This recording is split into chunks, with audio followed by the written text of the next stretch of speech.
बुराड़ी में एक साथ 11 लोगों की मौत देश की अपनी तरह की पहली सनसनीखेज घटना है, जहां एक ही घर के एक ही परिवार के 11 लोग संदिग्ध अवस्था में मृत पाए गए। पुलिस जांच कर रही है कि मामला सामूहिक आत्महत्या का है या फिर किसी बाहरी शख्स ने साजिश रचकर इनकी हत्या की और फिर इस मामले को आत्महत्या का रंग दे दिया। दरअसल दोस्तों, खुदकुशी करने वाली जगह पर 11 लोगों के शव एक ही जगह लटके मिले। वहीं पास वाले कमरे में एक वृद्ध महिला की लाश मिली। साथ ही इसके पास वाले कमरे में 2 रजिस्टर मिले, जिसमें कई पेज लिखे गए हैं, जिस पर कुछ रहस्यमय बातें लिखी गई हैं। ये पेज हाथ से लिखे गए हैं। पुलिस पता कर रही है कि इसे किसने लिखा है और ये किसकी हैंडराइटिंग है। लेकिन इन पेजों में जो रहस्यमय बातें लिखी गई है वो इस दर्द विदारक घटना की पृष्ठभूमि के बारे में कुछ बातें समझने में जरूर हेल्प करती है। दरअसल दोस्तों, ये रजिस्टर दिसंबर 2017 में लिखना शुरू किया गया था और इसमें 26 जून को 4 पेज भरे गए और 30 जून को भगवान से मिलने की बात कही गई थी। इसमें लिखा गया था कि शरीर नाश्वर है, आत्मा अमर है। इसमें यह भी लिखा गया था कि किस तरह से हाथ और मुंह ढककर अपने डर को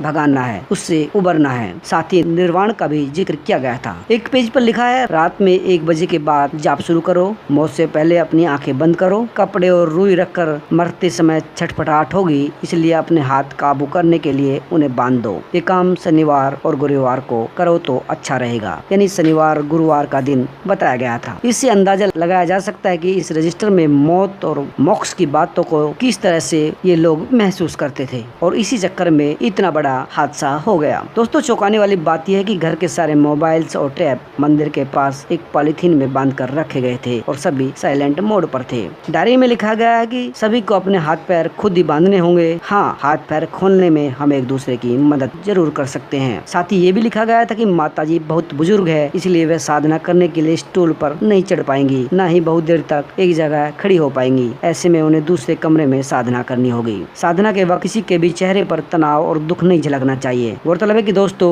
बुजुर्ग महिला का शव पास वाले कमरे में ही मिला था। इसके साथ ही रजिस्टर में इस बात का भी जिक्र था कि सभी को कौन कौन सी चुनरी और साड़ी इस्तेमाल करनी होगी। इसके साथ ही रजिस्टर में वटवृक्ष और बड़वृक्ष की पूजा करने वाले दूसरे तमाम उपक्रम भी लिखे हुए थे। इसके अलावा पुलिस के सूत्र बताते हैं कि जांच के बाद ये भी महसूस हो रहा है कि 3 लोगों ने आत्महत्या करने का फैसला किया और उन्होंने ही पूरे परिवार को मौत की नींद सुला दिया। फॉरेंसिक टीम को मिले सुराग के अनुसार जिस व्यक्ति ने इस घटनाक्रम को अंजाम दिया, उसने कई दिन पहले ही इसकी योजना बना ली थी और उसने पहले बेहोशी करने वाली दवा खरीदी और रात में ही खाने में मिलाकर पूरे परिवार को दे दिया ताकि वो बेहोश हो जाएं और साथ ही परिवार का कोई सदस्य विरोध न करे, इसके लिए उसके हाथ पैर भी बांध दिए और तब फांसी लगाई गई। घर की जाँच में ये भी पता चला है कि उन्होंने मरने से पहले सुसाइड नोट लिखने का भी फैसला किया है, क्योंकि घर में कई कागज के टुकड़े पाए गए हैं जिसमें कुछ लिखने का प्रयास किया गया था। साथ ही पुलिस मानती है कि घर में किसी भी व्यक्ति ने जबरदस्ती घुसने की कोशिश नहीं की, क्योंकि घर के अंदर किसी तरह के संघर्ष के निशान नहीं है। आसपास के सीसीटीवी कैमरे से भी